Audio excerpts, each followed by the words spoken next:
why did we choose that psalm, Psalm 90 then? I'll tell you why. There's two reasons. One, it speaks a bit about people suffering, doesn't it? About people having sorrow. Principally because they've not done things they should be doing in God's sight, and God has brought sorrow on them. But the other reason for reading that psalm is because if I'd used some of the other references I wanted to use, it would have compromised the ideas I've got coming later on. So there was a twofold thing with that. First of all, let me ask you a question, and feel free to answer, because we're going to write the answers on the board. What is human suffering? What constitutes human suffering? Just throw out some of the ideas, things that people suffer from. Toothache. Oh, toothache, right, yeah. Okay. H-E. Right. I nearly wrote acre then. Come on, some others? Sorry? Illness, yeah. Most people think of those as a blessing, so we'll not write that on.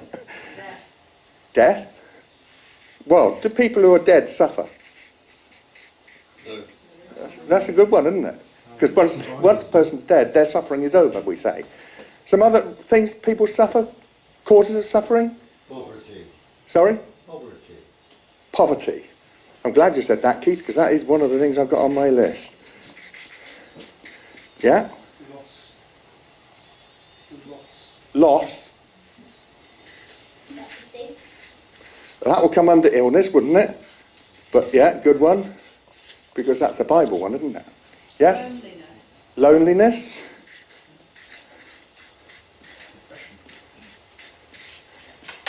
Loneliness. Depression. Hunger.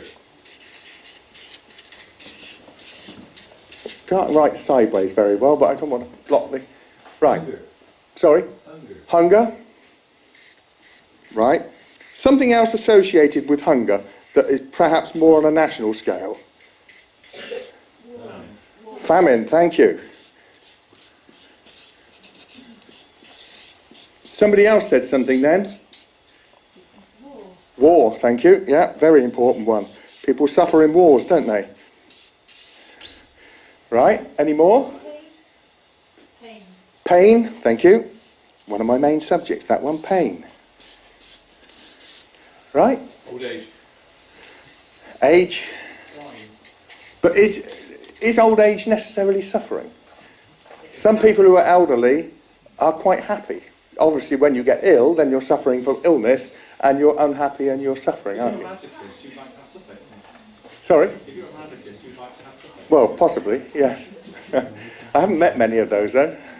Right. Well, there's quite a few. I'll show you one of the two of the things that I put on my list, if this works properly.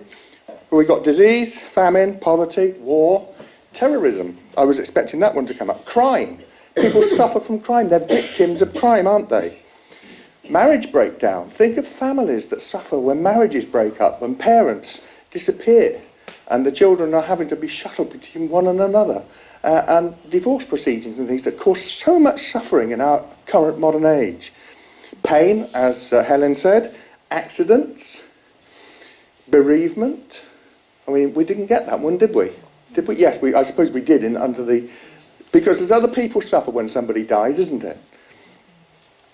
Financial insecurity, very popular. Well, it's not popular, but you know what I mean. Financial insecurity is something that's affecting all of the world at the present time, and people do suffer. When somebody loses a good job and suddenly they've got no money coming in, how are they going to keep up their lifestyle? And the answer is they can't. Natural disasters, there's earthquakes, there's volcanoes, hurricanes, floods, forest fires.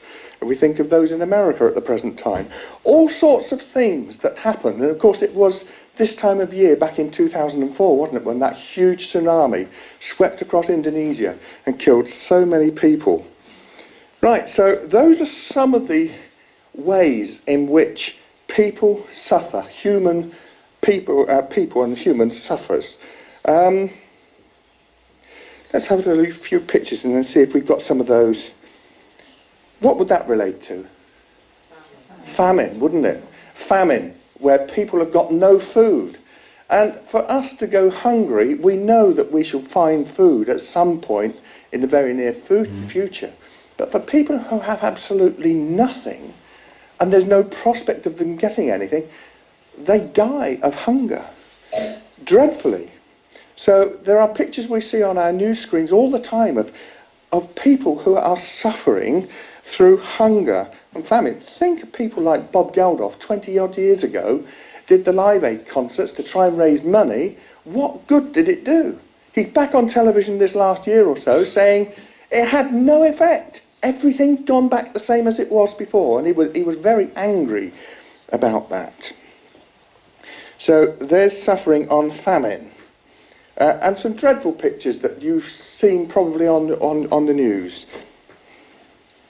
War, right? We have war. We have people using modern sophisticated machinery in order to impose their will upon others, and as a result, people die. And here we have, all right, the gravestones that are shown there relate to the people who were fighting the war. But most of those soldiers didn't go voluntarily. They went because they were soldiers and they were forced to go to war. And the generals and commanders of their armies said they would do certain things, and it meant that they died. And it wasn't just them that suffered dreadfully those are from the First World War, at Verdun in France, and of course across Belgium and France there are many, many scenes like that, of hundreds of thousands of people who died on all sides. And people suffered, not just themselves in the war, but their families who had to deal with the fact that their loved ones were no longer there. I've been there. It's a very harrowing experience to go to that Holocaust museum. In fact, I can't even talk about it now, thinking about what we saw and heard when we were in Israel in 1995. But that is the sculpture at the entrance which commemorates the dreadful suffering, human suffering, that the Jewish and Israeli people suffered during the years 1933 to 1945. And that museum is in Jerusalem, and you can visit it. As I say, it is quite harrowing. Human suffering, it's when hearts are torn apart for all manner of reasons. And I think that aptly describes disease, if you like, how diseases and illnesses with people can result in people dying and suffering very badly. Cancer cells. Cancer is one of the biggest killers on our planet today. And people are trying to fight to overcome the cancers and diseases that there are. It's not just cancer, but many other diseases. What's going on there? What aspect have we got? We haven't actually got it there, have we? It's crime that one relates to. That people suffer when crime occurs in all manner of ways. And, of course, terrorism. That was on our list, wasn't it? Not on that one, but on my list. Who can forget that event that occurred when so many people died and so many families across the planet were torn apart? The London bombings in July 2005. It's one of those places where you know where you were when you heard the news. We were on the last but one day of a holiday in Cornwall. John and Eleanor and Peter and Mary. I think Peter and Mary were about Padstow when we got the news, on their way back home for some reason. But they didn't disagree with the holiday and left us. They had something to do back in Bristol. But when we heard that news, it's like the death of President Kennedy. Those who were alive at the time remember what they were doing. And we do ourselves, don't we? Poverty. People suffering. Great hardship because they've lost their job, they have no means to find work, and they grab a shopping trolley and fill everything they've got. And that's where they live. That's how they live. Dreadful poverty. Bereavement. When loved ones die suddenly and we lay them to rest in a grave and we're not going to see them again. Well, some people will, of course, because they have a hope which we'll come to later. But that was another one. It was Helen, I think, said pain. People suffer when they have pain, and all sorts of ways in which that expresses itself. Accidents. Accidents happen, the news is brought to families, and the people involved and their families suffer much suffering over what happens. And of course pain again. When we break limbs and we have to wait for them to heal, we suffer. And our title is Human Suffering, When Will It End? This goes on to hurricanes and natural disasters. You see what happens when, this is what's called a pyroclastic flow, where a volcano sends ash and gas down a mountainside, sometimes at speeds of over 70 miles an hour, and it wipes everything living out of its path. And when volcanoes explode with all the violence that they explode with, the lava can come and destroy decades of work that people have put into building their homes. I think the next one, yes, that man built his home. It took him about 30 years of building and gradually making his home. And he saw the whole lot disappear in a couple of hours. And they were absolutely beside themselves with grief over the fact of all that work, and they had nothing to show for it. And of course, earthquakes. This is the one, I think, in China just this last year, when such devastation occurred. I can't remember the name of the city where it was. I guess John and Jill would probably remember the name of that. I'm not sure whether you went. Are John and Jill here? Yes? Oh, yeah. Did you go to that city at all? Do you remember what the name was? No, I can't remember. It began with an S, but it's one of the largest cities in China. No, it wasn't Shanghai. It's right in the middle of China, and of course that was our introductory. That was a picture of people who had lost everything, including members of their family. Very, very sad. Right. So, what can be done about it? Let's take famine as an example. What could we do to alleviate famine? Anybody? How would we alleviate famine? Sorry? Give people food, yes, but when you're talking on a national scale, does that work? It doesn't, does it? I mean, Bob Geldof proved that. They raised millions and millions of pounds and sent the food out to Africa, and the countries they were trying to help, literally, the government took the food away and wouldn't let the people have it. They feathered their own nests, as we would say, and they looked after themselves. And there was a lot said about the fact that the food that was made to go to, sent out to people who were starving to death, very often didn't get there. And that's the problem, because people are greedy. People will do what they want to do, and they will look after themselves and their families, and if others suffer, they will let it happen. Not so much in this country, I suppose. We don't have that level of suffering and famine.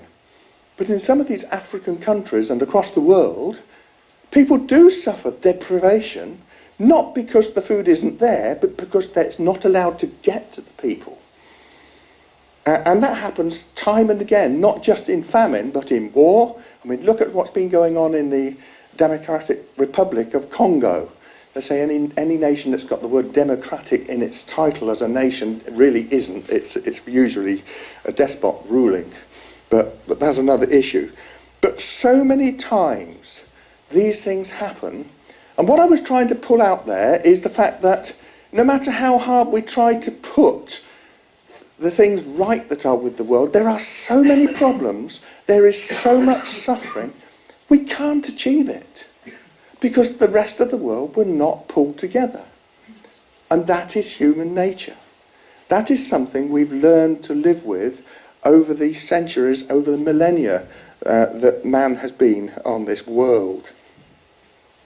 And it has always been like that, because man always has been and always will be fallible, and because he is greedy, he is evil, he is selfish, and any other amount of adjectives you'd like to put behind that idea.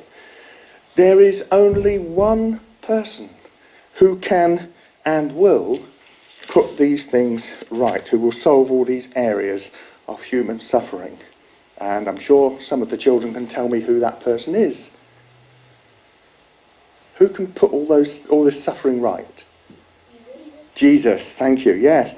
Jesus, who is the Son of God, who is not fallible like we are. Because Jesus has been made immortal.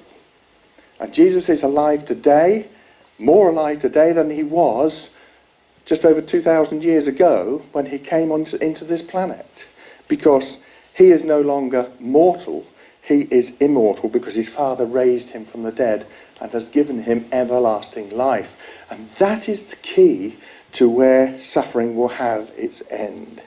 You see, God has promised us that Jesus will come back and that ultimately he will bring peace and righteousness and safety to this world. And I use that word ultimately quite deliberately because human suffering does not suddenly end, zap, when Jesus comes back. How do we know that? Because of verses like this when Jesus returns. The Lord shall go forth and fight against those nations as when he fought in the day of battle. And that is something that Zechariah is telling us in his 14th chapter. That in verses 1 and 2 of Zechariah chapter 14, we are told how the nations of this world have declared war on God's people, that is Israel. And then in verses 3 and 4, we read those words followed by his, and we understand that to mean Jesus, his feet shall stand in that day upon the Mount of Olives, which is before Jerusalem on the east, and the Mount of Olives shall cleave in the midst thereof toward the east and toward the west. That incidentally tells us that that hasn't happened yet, because the Mount of Olives is still one mountain. And there shall be a very great valley, and half of the mountain shall remove toward the north and half toward the south. And ye shall flee, speaking to these nations who've come against God's people, you shall flee to the valley of the mountains, for the valley of the mountains shall reach to Azal. Yea, ye shall flee, like as you fled before the earthquake in the days of Uzziah king of Judah. And the Lord my God shall come, and all the saints with thee. Right. And Zechariah in that 14th chapter of his prophecy in the Old Testament goes on to show how the Lord will bring peace to Jerusalem and to his people and ultimately to the rest of the world. If you go on to verse 12, we read, this shall be the plague wherewith the Lord will smite all the people that have fought against Jerusalem. Their flesh shall consume away while they stand on their feet, and their eyes shall consume away in their holes, and their tongue shall consume away in their mouth. Well, that doesn't sound very much like an end to human suffering, does it? Far from it. It sounds as though they're suffering more than they ever did. Because God is causing these people who've come against his chosen people to suffer very badly. And this is at the time when Jesus returns. So you see why I say that suffering doesn't suddenly go zap, stopped. And everybody's at peace. And everybody breathes a sigh of relief and says, oh, at last. There will be people who say, oh, at last, when Jesus comes back. And those are the people who know what this wonderful book tells us about what is going to happen in the future. You see, we need Jesus to come back and save the world from itself. No matter what Gordon Brown said last week about saving the world, Jesus is the one who will save the world. And he will take us through to a time when there is peace and safety and security. The question is, when will that be? What does the Bible tell us will happen when Jesus comes back? Well, I've got a series of references now. It does tell us that the process is going to be gradual, but eventually all people will come to worship God, and that Jesus will reign as king over all the earth. That is what is promised. But I've got a series of references to show that process and how things will happen. Not necessarily sequentially in the reference, but just pick some references out of the Bible and we'll have a look and see what's said. Famine. How about famine? How would Jesus conquer and resolve the problem across the world with famine. Well, let's have a look at a reference in Psalm 72. Would one of the children like to come out and read this verse? Right? Daniel, if you'd like to come and read Psalm 72 and just verse 16. There are many other verses in these Psalms, by the way, which we could read. Psalm 72 and verse 16. There shall be a handful of corn in the earth upon the top of the mountains. The fruit thereof shall shake like Lebanon, and they of the city shall flourish like grass of the earth. Thank you, Daniel. Right, so that's what the Psalm 72 says. It says a lot more about what Jesus will do when he comes back. But when we think about famine, there'll be a handful of corn in the top of the mountains. It doesn't just say that, it says there'll be an abundance of food for everybody, doesn't it? That's what's implied in that verse. Who'd like to read Micah chapter 4 and verse 4?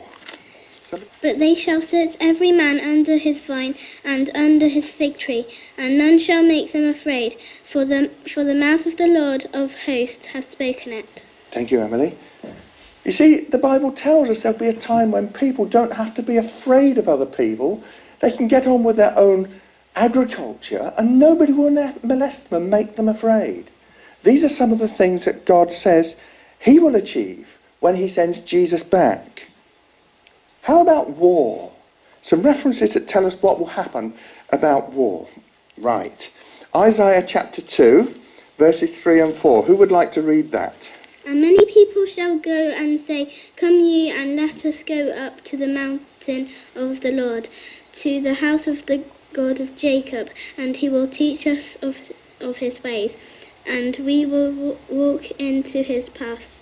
For out of Zion shall go forth the law, and the word of the God from Jerusalem. And he shall judge among the nations, and shall rebuke many people, and they shall beat their swords into plowshares, and their spears into pruning hooks. Nation shall not lift up swords against nation, neither shall they learn war anymore. Right, thank you, Emily. Isn't that a wonderful chapter which talks about when Jesus comes back, he will abolish war. People will turn their sophisticated weapons of war into items of agriculture. They need them to grow corn on the tops of mountains and out in the desert, as Isaiah 35 says. Let's look at Isaiah chapter 9 and verse 7. Anybody? Of the increase of his government and peace, there shall be no end upon the throne of David and upon his kingdom, to order it and to establish it with judgment and with justice from henceforth even forever. The zeal of the Lord of hosts will perform this. Thank you, Daniel. There you are, see, it's not just going to be for a short period of time. Isaiah said it's going to be forever.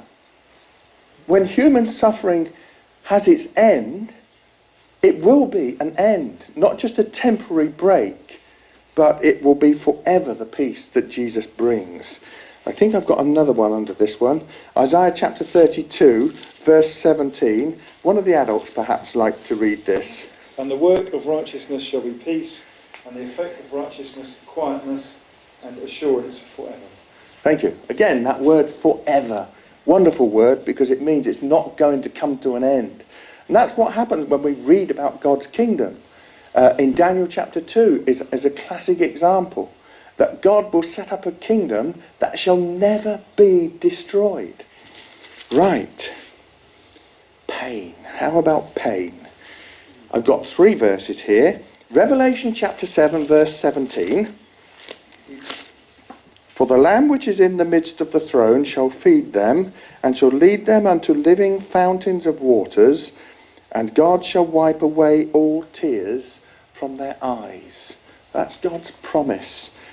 Jesus is relating the message to John, his faithful disciple, in Revelation. And he's saying what is going to happen. God will wipe away all tears from their eyes.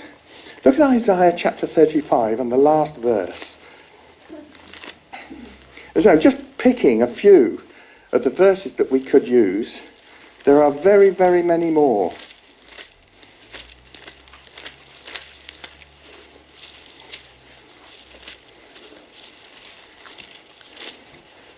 My Bible won't let me turn the pages quickly. The ransomed of the Lord shall return and come to Zion with songs and everlasting joy upon their heads. They shall obtain joy and gladness, and sorrow and sighing shall flee away. This whole chapter is about the promise of God's kingdom to come and those who will enjoy it forever. And finally, on this one, I think it's Revelation 21. I'm going to ask Auntie Helen to read this one because she actually gave us a quote about pain, didn't she? You can stay there, Helen, and just read that out for us. Revelation 21, verses 3 and 4. And I heard a loud voice from the throne saying, Now the dwelling of God is with men, and he will live with them. They will be his people, and God himself will be with them and be their God. He will wipe every tear from their eyes. There will be no more death, or mourning, crying, or pain, for the old order of things has passed away. Thank you. Isn't that a wonderful verse which says about the peace that ultimately will come? When Jesus comes back, there were a lot of things to put right. And still people, mortal people, will continue to suffer for a period of time. But gradually Jesus will put right the things that are wrong with this world and the things that are wrong with people. Until there comes a time when everyone on the planet will respect and know God. And they will come to Jerusalem to worship him. But when? You see, that's the question, isn't it? It's human suffering. When will it end? When will these things happen? That's the question people wanted to know from Jesus. And he said, no man knows that. God will send me back, he says, at a time in the future. And not even me or the angels know when. But there are clues I can give you, he says. Clues that you can look for. And when you see these things happen, then know ye, he says, that the kingdom of God is about to happen. And what are they? I'm not going to turn the references up. I'm just going to give you a few pointers to show you what the Bible says. And it's a time when Israeli people will return to their own land. Ezekiel chapter 37, Luke chapter 31. When Israel becomes one nation again in their own land on, quote, the mountains of Israel. That's the West Bank area. When Jerusalem is once more in Israeli hands. Luke chapter 21. When the nations of the world are in deep trouble. Matthew chapter 24 and again, Luke chapter 21. When people on earth no longer have respect for God, they don't have godly ways, they look for pleasure continually, they commit crime, they disobey authority, and much, much worse, says the Apostle Paul in 2 Timothy chapter 3. And finally, and with this reference we will bring our thoughts to a conclusion, it's 1 Corinthians 15, because we said that Jesus won't just suddenly zap the world and all the troubles have gone away. It will take time. But the problems all began when Adam and Eve sinned and did what God told them they were not to do. And it's Paul in this chapter tells us the result of that and the result of what Jesus accomplished and what he will accomplish in the future. And we'll conclude with these verses because I see my time has gone and I had set myself to sit down at 22:4, so that's just about right. Verse 22, for as in Adam all die, even so in Christ shall all be made alive, but every man in his own order. Christ the firstfruits, afterward they that are Christ's, at his coming. Then cometh the end, when he shall have delivered up the kingdom to God, even the Father, when he shall have put down all rule and all authority and power. For he must reign till he has put all enemies under his feet. And the last enemy that should be destroyed is death. For he hath put all things under his feet. But when he says all things are put under his feet, it is manifest that he is accepted which did put all things under him. And when all things shall be subdued unto him, then shall the Son, that is Jesus, also himself be subject unto him that put all things under him, that God may be all and in all. And that is the hope that we have for the future. A time when Jesus will return, and then over a period of time will bring this world back to peace and righteousness and holiness. And then Jesus himself, as the King, will hand his kingdom over to his Father. And then human suffering will finally have its ultimate end. And for eternity, this planet and all creation will give glory to the God who made it.